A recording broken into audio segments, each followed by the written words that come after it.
lack of innovation, it will be destroyed by the very things it was built on: racism, greed, power, and the exploitation of the marginalized. People say sports aren't political, but history keeps proving otherwise.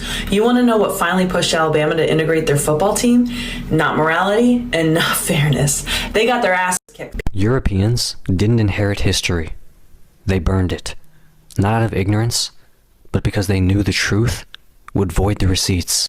The truth would collapse the entire storyline. America was built on promises of freedom, equality, and justice for all. But today, a deadly force threatens to tear it apart from within. People say sports aren't political, but history keeps proving otherwise. You want to know what finally pushed Alabama to integrate their football team?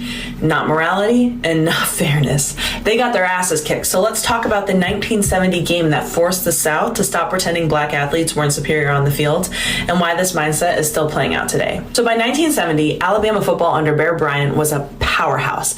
But there was one problem, okay? They refused to integrate. While other schools were already recruiting black players, Alabama was holding on to segregation like their lives depended on it.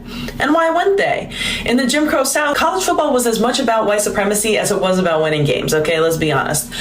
So then came September 12th, 1970. Alabama scheduled a home game against the University of Southern California, USC, a fully integrated team featuring an all-black backfield. This wasn't just a football game, it was a racial reckoning on the field. So what happened? USC absolutely destroyed Alabama. No surprise, right? The final score was 42-21, and Alabama had no answer for black running back Sam Cunningham, who put on a freaking clinic. He rushed for 135 yards on just 12 carries and scored 2 touchdowns. And he sent a crystal freaking clear message to the Crimson Tide. This game became a defining moment in the history of race in American football. So for the first time, the South couldn't deny it anymore. Black players weren't just equal, they were superior on the field. And legend has it that after the game, Alabama's head coach Bear Bryant brought Cunningham into the Alabama locker room and told his players, this is what a football player looks like. But let's be clear, Bryant didn't just suddenly become anti-racist, okay? He realized that if Alabama wanted to continue to dominate, they had to start recruiting black players. The game had such a profound impact that Bryant asked Alabama's Board of Trustees for permission to recruit players regardless of color. Less than a year later, in 1971, Alabama fielded its first integrated varsity squad. And once that door opened, the entire SEC had no choice but to follow suit. But we know that not everyone supported integration, okay? Many white parents and fans were furious, claiming their white sons would lose out on opportunities because Alabama was now forced to recruit black players. Does this sound familiar? This isn't just sports history, okay? It's a blueprint for how progress actually happens and how people react when the system that they've always benefited from starts to change.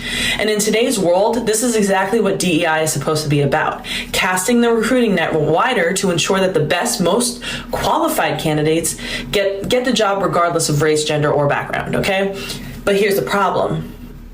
America was never built on inclusion. It was always built on exclusion.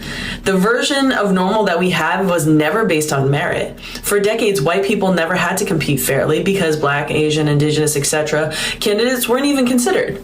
And the second we started actually playing fair, white folks started realizing just how mediocre a lot of them were. And instead of admitting that, they blamed their loss of opportunities on diversity. They never lost advantage. They lost a little bit of it. And this is why people scream about DEI hires and affirmative action instead of acknowledging the decades of white affirmative action that came before it. Because the way racism, sexism, and exclusion were allowed to thrive was through stereotypes that made white men seem naturally superior. And when that illusion breaks, it sends people into panic.